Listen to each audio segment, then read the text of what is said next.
వాళ్ళకి తెలియాలి. అమరావతి విషయంలోనైనా రెండో శ్వేతపత్రం అంటే చాలా వేగంగా చర్యలు తీసుకుంటున్నారు.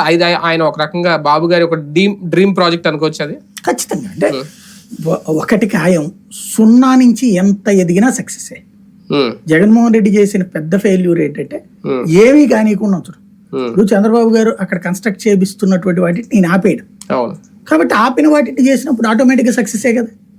ఇప్పుడు అమరావతిలో ప్రతి రాయి ప్రతి నిర్మాణం చంద్రబాబు దగ్గర జీవితకాలం గుర్తుండిపోతుంది. ఎందుకంటే తనదంటూ ఒక ముద్ర వేసుకోవడానికి ఇక్కడ జగన్ ప్రయత్నించలే. విశాఖపట్నంలో తన ముద్ర వేసుకుందాం అనుకున్నాడు కానీ అమరావతిలో తన ముద్రకు అస్సలు ప్రయత్నించలే. తను అక్కడ చేసిన ఒకే ఒక్క ప్రయత్నం బెడిసి కొట్టింది.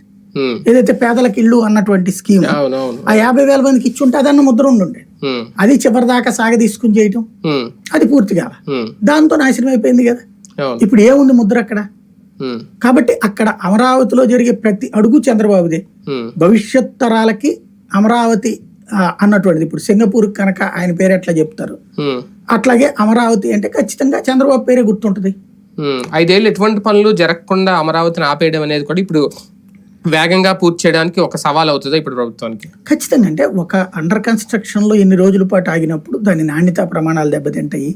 వాటికి సంబంధించి కొన్ని పాడైపోయి ఉంటాయి, తలుపులు గిలుపులు ఇట్లాంటివన్నీ అవన్నీ కొత్త కొన్ని ఎత్తుకుపోయారంట.